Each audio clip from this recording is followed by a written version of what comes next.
All right. So how you doing, Elon? I'm doing great. Wait. Sorry, I'm just playing the phone here. And I sound like I've got helium voice.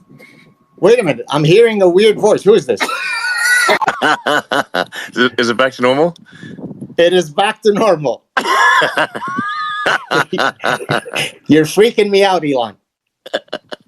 Well, this is much more fun than Spaces. I mean, much more fun than a Zoom call. There you go. Okay,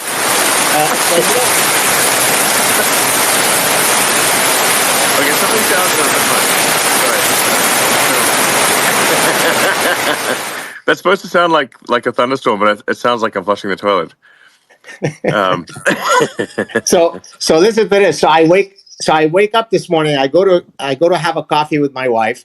I check my Gmail, and my wife tells me, I think you're James Bond, Gad, because I just checked, and there is a message from Elon Musk saying, sure, let's do it today. I'm like, what the hell? Thank you so much, Elon, for taking the time. So let's jump into it. We can talk about whatever you want. I've got a few questions lined up. Okay, can we start with first question? One of the things that I absolutely loved when I was reading a bit about your bio is that you have this insatiable love for books and reading. One of the things that I've been struggling with as a parent is to try to get my children to get off all the devices and to somehow foster in them a love of reading. Do you have any advice for me, or is it a losing battle? It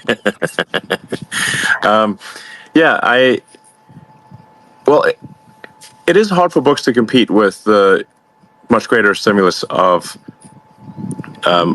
things online. You know, and the computers at this point are tuned to maximum limbic and cortical resonance, so it's very difficult for books to compete. I think you gotta probably just have some no devices time, and your only choice is read a book. Right. What's your regimen of reading? I mean, are you as voracious today as you were in your earlier days? I mean, do you sort of etch out an hour or two a day? I've got to get in my reading, or how does it work for you? No, it's really if there's something interesting to read, I'll usually read it at high speed, and I find it actually is helpful to have a book read to you to go to sleep. So, as a way to sort of take your mind off a million problems at the end of the day and help you go to sleep is have the book as an audiobook and have it read to you. And my apologies for apparently causing you nightmares in listening to my book. I mean, it was The Parasitic Mind. It's a very good book. I recommend it to everyone. In fact, I did recommend it to everyone. Thank you, yes. But it really does hit the nail on the head with respect to the sort of woke mind virus that is damaging civilization. When did you first, I'll first answer my question and then I'll turn it to you. So I first noticed all of these mind viruses in my academic work when I was trying to introduce, evolutionary psychology and evolutionary biology in the business school so that people can, have a greater explanation of why people do the things that they do. And most of my social science colleagues were so dead set against using biology to explain human phenomena. So that was my original sort of aha moment. We have a problem. When was it for you that you noticed that something was wrong? Well, I guess if you go back and say, when did you see the first signs? I mean, you could arguably say it was even 20 years ago, but when did it become much more severe? I'd say about 5 years ago. Come in the climate just before COVID, and in fact, COVID I think is part of the degree of panic over COVID was exacerbated by this unwillingness to question science or question the accepted view, and simply be spoon-fed things from the government, and also to shut down dissent and shut down any questioning of the narrative. Right. So this is because that's really part of parcel. Like for any given sort of virus, whether it's biological or mental, or digital, it has to have defenses. Otherwise, that virus won't survive. So one of the defenses of the woke mind virus is to shut down any questioning. Exactly. Well, I mean, it's interesting that you say this because I was recently asked on a show. It was hosted by a British psychiatrist, and he asked me, Elon, what of all your years as an academic, as a behavioral scientist, what has been the singular phenomenon that has surprised you the most about humans? And and my answer is going to speak to what we're talking about here. And so I thought about it for a minute, and I thought, okay, well, probably what surprises me the most is people's inability to change their anchored position once it is deeply anchored, despite the fact that I might build you a huge nomological network of cumulative evidence to show you that my position might be vertical. There's no way to sway you. So if I were to turn the question to you, what would be the most surprising thing in all of your, illustrious, career that has surprised you the most about human behavior? He's there. Are you there, Elon? Yeah, sorry about that. I just discovered another bug in the system. If you press the scissors icon and try to clip a portion of the spaces, then the app crashes. Okay. Okay. Well, I'm glad to be of service. Hey, Elon, do you want me to repeat my question, or did you get it, or did you disappear? Actually, yeah. If you could repeat it, we can do another spaces at a time when we clean up these issues. Because what it should be doing right now is it should be switching between us. Like when you speak, it shows you, and when I speak, it shows me.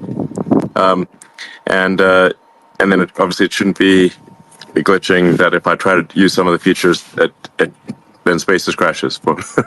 So what? So you want us to stop for today, or do you want us to go on? Well, we can maybe do a short Spaces today and a longer one in the future. We'll fix these issues this week. Okay, perfect. Okay, so the question that I had asked you is, someone asked me what has surprised me the most over my 30 years as an academic, and my answer was the inability of people to change their minds, despite the fact that you might give them, an unassailable tsunami of evidence. They just go, la, la, la, I don't want to hear it.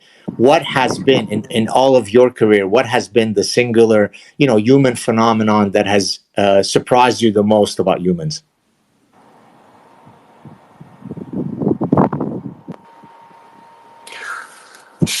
Well, there's probably a long list there. In terms of surprising the most, maybe I would share a similar view to you, which is that we're humans, once they take a position, even when presented with an overwhelming amount of evidence that undermines their position, nonetheless hold on to that position. This I find to be astonishing. Because I aspire to change my opinion if presented with new facts, but this turns out to be a very unusual thing. And in a sense, it's disheartening, right? Because you'd like to think that we're all pursuing truth, and certainly academics should be, and yet what I've regrettably found in my career is that academics are some of the biggest ideologues around, right? As you know, having read my book, all of these parasitic ideas originated from the university ecosystem. So, yeah. Can we be optimistic that we could turn this thing around, Elon, or are we just screaming in the wind? Well, I think we have to be optimistic. I agree with my general philosophy is that it's better to be on the side of being optimistic and wrong than pessimistic and right. Right.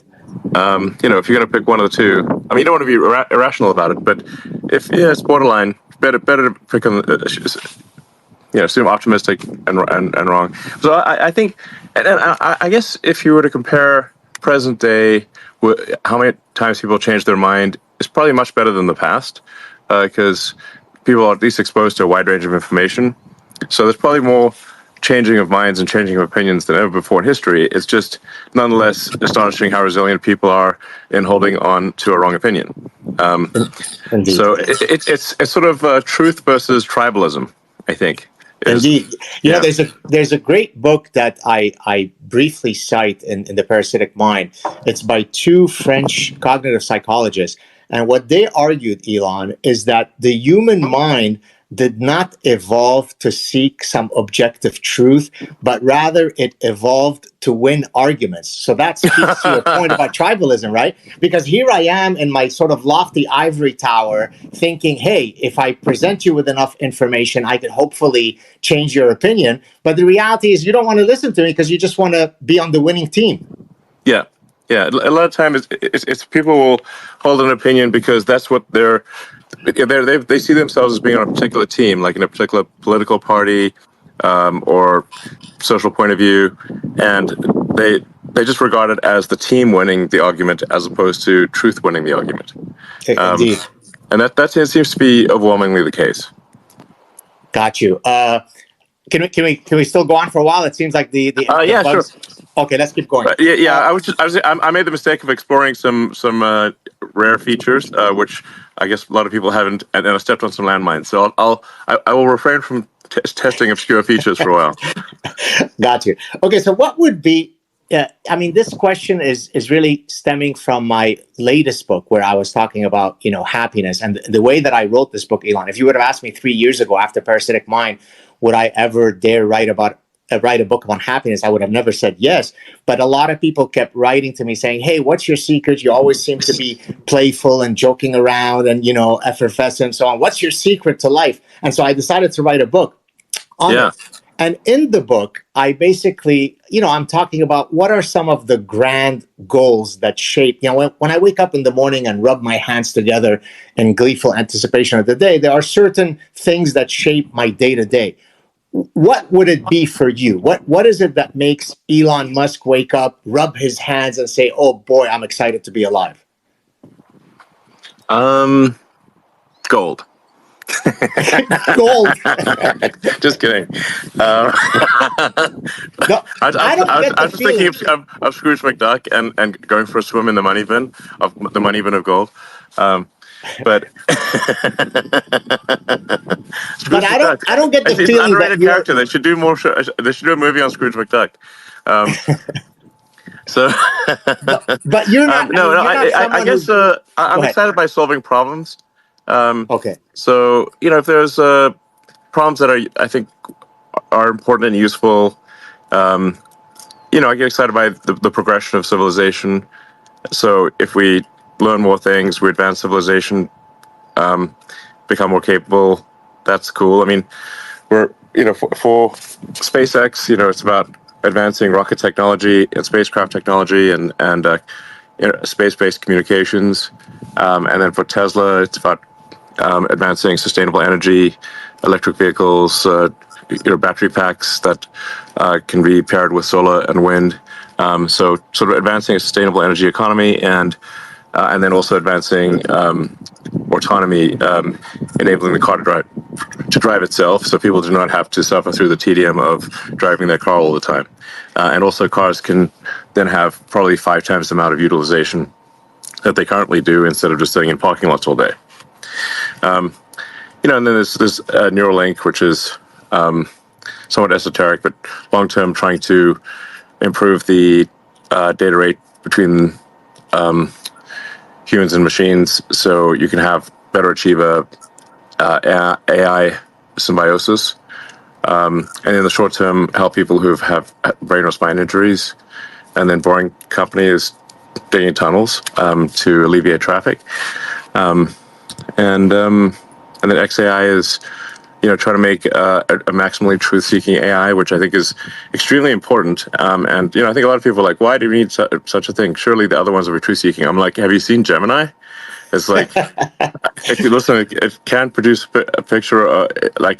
People should be quite concerned about stuff what they see in Gemini and ChatGPT. Like ChatGPT is better at hiding it, but still, it's kind of good that Google overplayed their hand there with Gemini, where the diversity. I mean, they must have just beaten that AI with a stick so hard, because such that nothing you do can get it to produce a picture of a pope who's a white guy.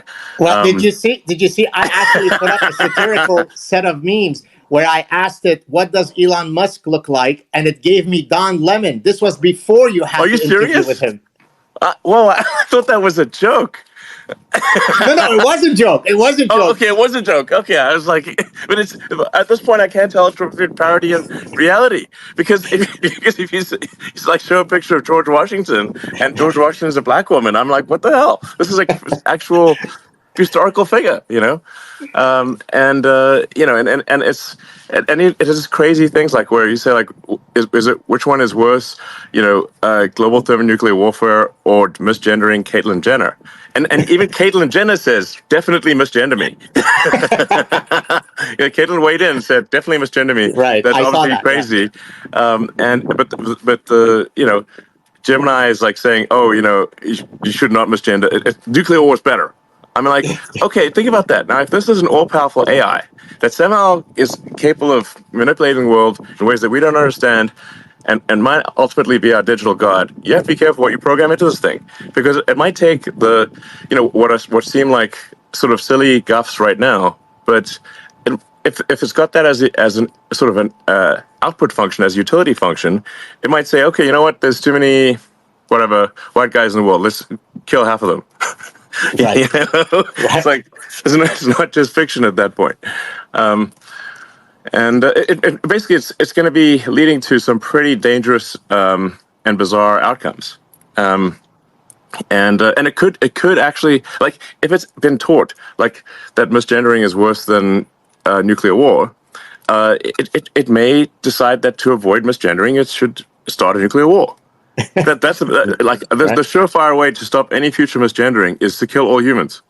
Right. Exactly. Problem solved. No more misgendering.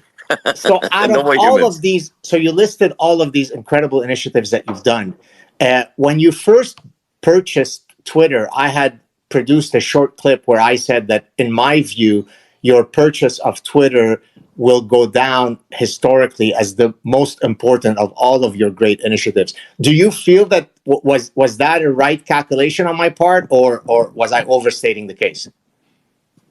Well, you might be right. It's possible that it's possible that you're right. I mean, I didn't do the purchase because I thought it was a great way to make money, or because you know I thought it would improve my quality of living. Because frankly, I knew that I would be, you know, there would be a zillion slings and arrows coming my direction, because the woke mind virus and various other sort of falsities are not going to take it lying down.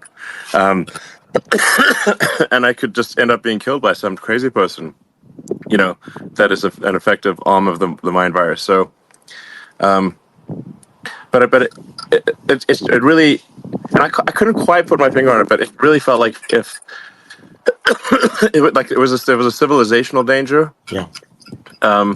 That unless one of the major online platforms broke ranks, then you know, because they're all just behaving in lockstep, along with the legacy media, just everyone saying the same thing, and so there's like literally it was just no place to actually get the truth. It was almost impossible.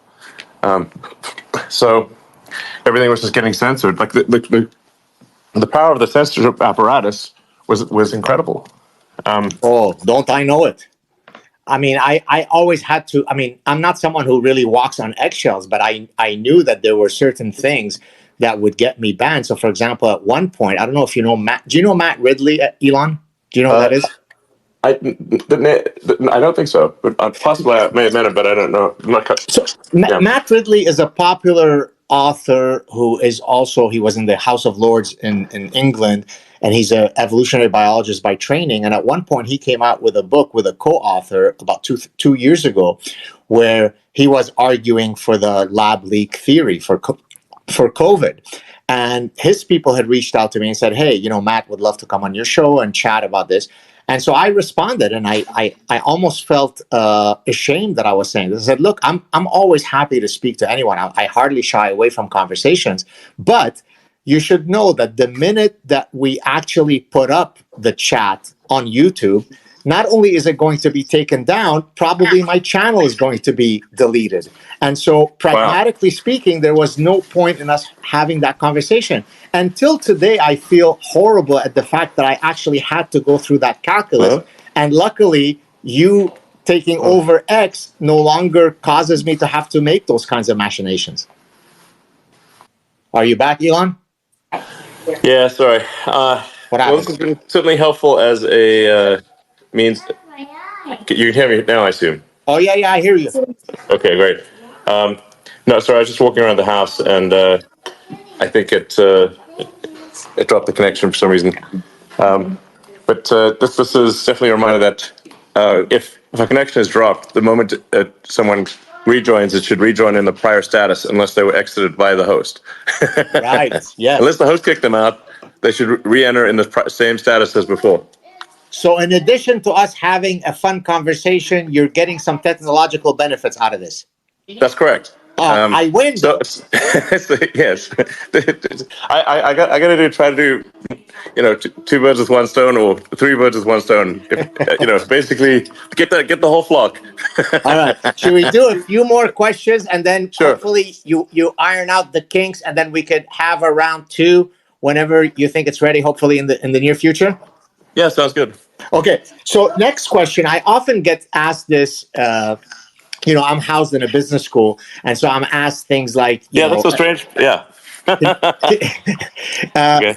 So, the old nature nurture question? Is leadership nature or nurture? So obviously, you're definitely the top entrepreneur in the world. Do you think much of your entrepreneurial bent is nature or nurture, or how would you answer such a question? Well, I think if somebody's going to be among the world's best in any field, it's going to require both. So, if you take whether it's like basketball or in any kind of sports or something like that, or academic discipline, you're really going to require some combination of nature, nurture, and some amount of luck. There's sort of a randomness element to it.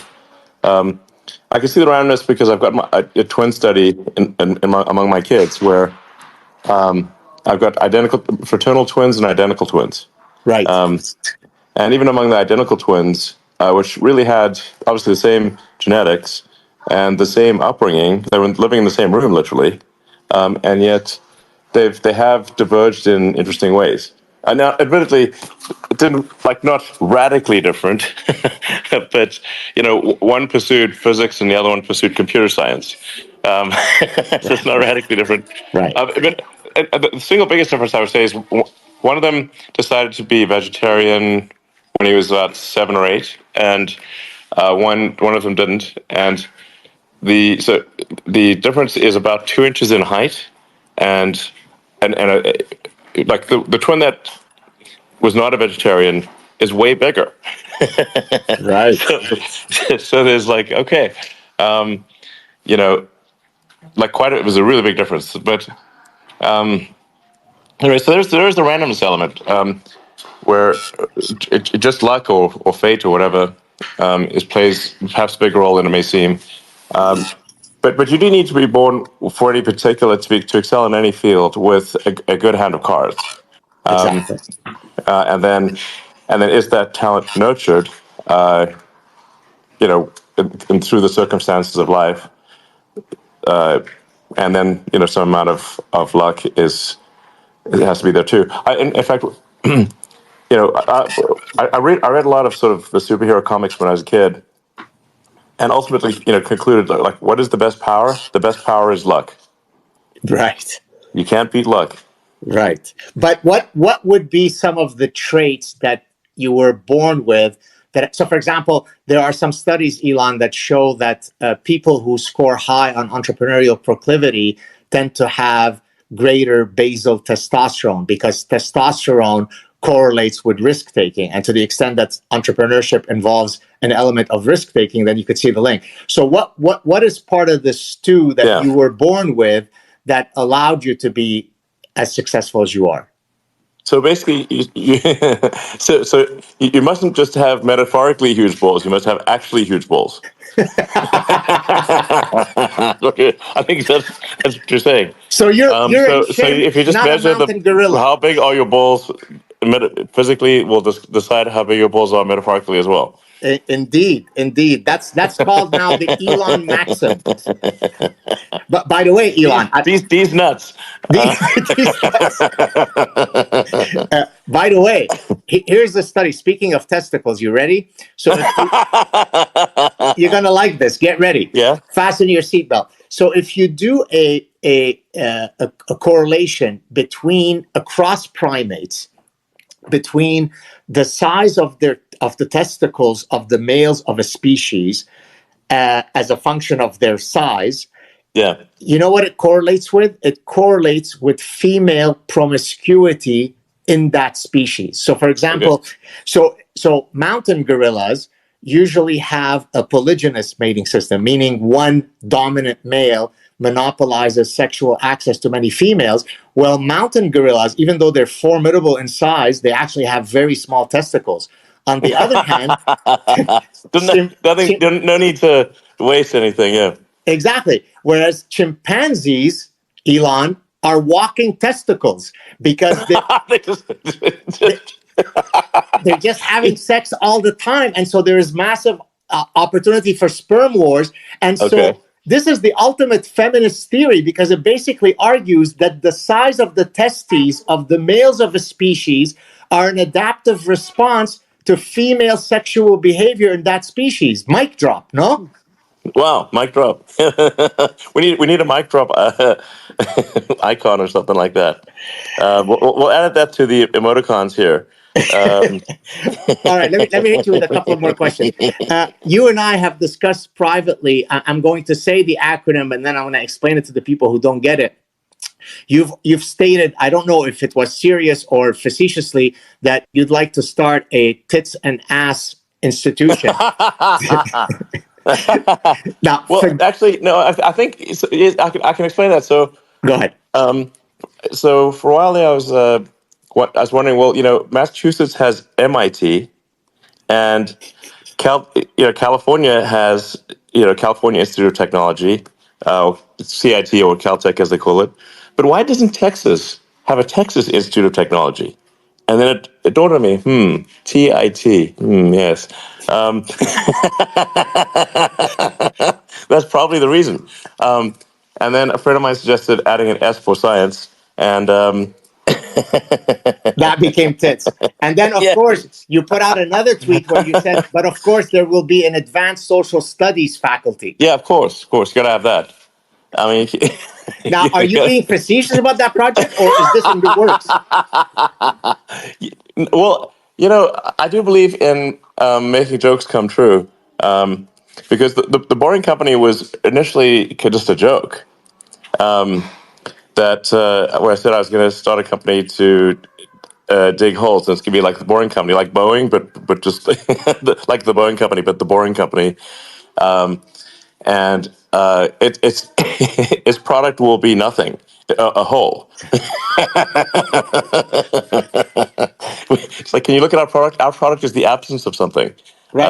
Well, that's like the Seinfeld episode where he's pitching a pilot, and the whole point of the show is nothing.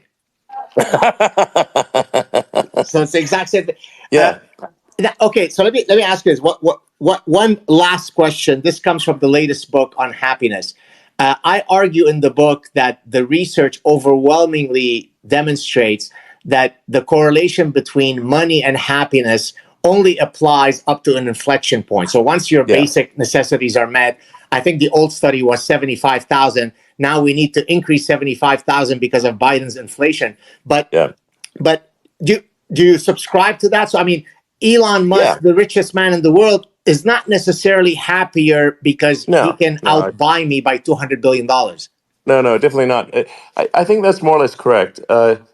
In fact, I'd say there's a decrease in happiness that occurs when the fame level exceeds that which is useful. So, like, there's a certain modicum of fame where you can now get. It's easy to get a reservation at a restaurant. Right. That's like the you want that level of fame and not anything beyond it. because then you get to the level of fame where you go to the restaurant and everyone's coming up to your table. That's not, Yes. which is, and people actually are very nice. They're very nice to me and super good. But I do often get stuck in the "can I have a selfie" infinite loop. And it's in the, and that's my version of hell is the "can I have a selfie" infinite loop. And people are super nice, and I want to do the selfie, but I don't want to be stuck in a "can I have a selfie" infinite loop forever. So there's, there's that's I'd say you pass in terms of fame, definitely a threshold where things are less fun, and I can't just go to the mall or go to a movie theater easily, and or walk around without creating a ruckus. So Now, do you when you just move around in your daily life? Forgive me. Please tell me if you can't answer this. Do you have to have security around, or is it just that? yeah, Oh, you do, eh? well, so here's the thing that happens, which is it's very rare for me to get actually death threats or anything. But I'd say in the last, not related to actually, like, no one's ever said, well, I've got this terrible beef against you and I'm going to kill you because of the following well thought out ideas. but I have had two cases in the last, actually just in the last 6 months, where of two people who are just unfortunately just very mentally ill. Not subtle. It's not subtle. It's like, and they have come to Austin to try to kill me. Oh my God. And with guns.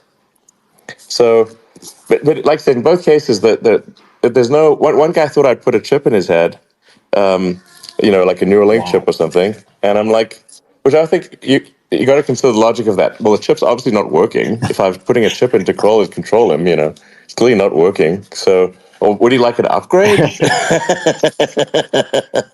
Let's maybe a software update or something. So one guy, they're basically just extreme schizophrenic, and another guy, he's actually reasonably okay when he's on his meds, but he stopped taking his meds, and then it's just total detachment from reality. So Yeah. So these are paranoid schizophrenics. yeah, Yikes. yeah, like hardcore, like not not Are slightly. you? Are you? Since you mentioned Austin, are you? Any regrets of having moved out of beautiful California to Austin, or are you every day happy that you've made that decision? Austin's a great city. And it's a boom town. It's probably the biggest boom town in America since LA in the 70s. And a ton of interesting people keep moving here. So I have a lot of friends that have moved here from New York and California and other parts of the world. So it's really, I think, it has all the pros and cons of a boom town. So it's a lot of energy, but there's a shortage of houses and resources because lots of people are moving here. So overall, I feel very, very good about Austin. And like I said, there's more interesting people moving here every day. But I think there's obviously a lot to be said for California. But I do feel like California is unfortunately going to go through this phase where the Golden State is going to cook the golden geese. Right. So it's sort of not enough to simply make the eggs. They're cooking the geese, and you don't want to be there while the geese cooking is happening. Yeah.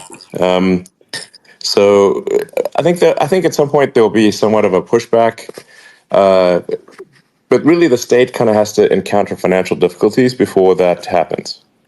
And there's for this hopefully at some point a reduction in the extreme amount of regulation, the extreme amount of litigation, and the extreme amount of taxation, which are both over the top. And all three of those are over the top in California. So, it's I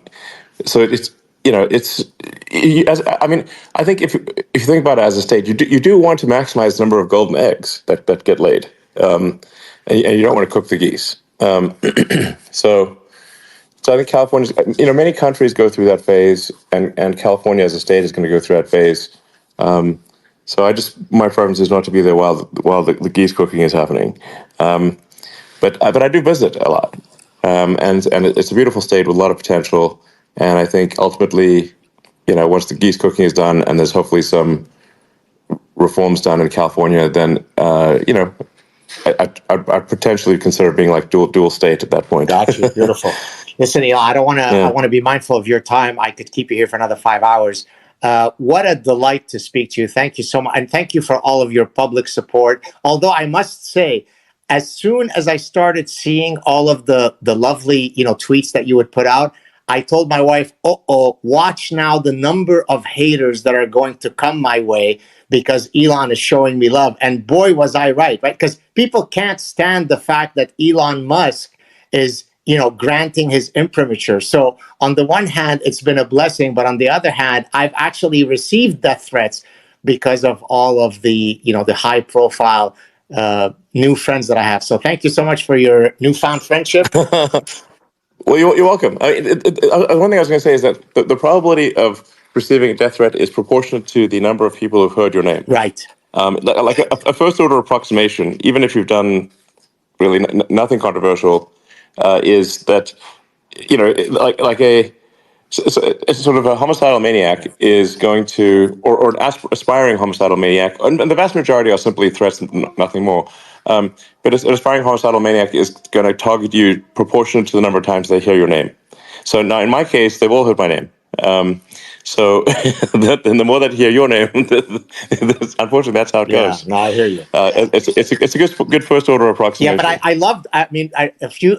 I don't know. I think it was a week or two ago where you just sent me a DM out of the blue saying, and I was cracking up, and I'm just going to mention it. I hope you don't mind. You said something like, "How is it that you're surviving in Canada amidst the infestation of woke mind viruses?" And I thought, my God, what a cool life I lead that I can just receive out of the blue such a DM from Elon. So thank you for your Well, I mean, is it crazy there, or it's just? I mean, as I replied to you in the email, Elon. So not only is it full of the woke stuff, because of Trudeau and so on, but Quebec has a singular problem, that is that it's more socialist than the rest of Canada, right? So, forgetting about the woke stuff, Quebec really believes in the ethos that we should all be equal. So, for example, in the universities, you have the unions that are ensuring that we all get paid roughly the same because God forbid that one person might be more productive than another. So there are all sorts of, institutionalized reasons why, my philosophy of life doesn't fit with Quebec. I mean, there are many elements of Quebec that I love. I'll always be grateful to the fact that we were able to escape the Lebanese Civil War and be accepted in Quebec. But if there is a way that I can join the Renaissance of Austin, I'm on that flight tomorrow. So let's keep our fingers crossed. All right, sounds good. Yeah. All right, well, it's a pleasure. You too. Thank you so much, Elon, and I'll be in touch to hopefully do it again when you can have the video thing set up. All Thank right, you, buddy. good. Take care. Bye. Talk to you soon. Bye.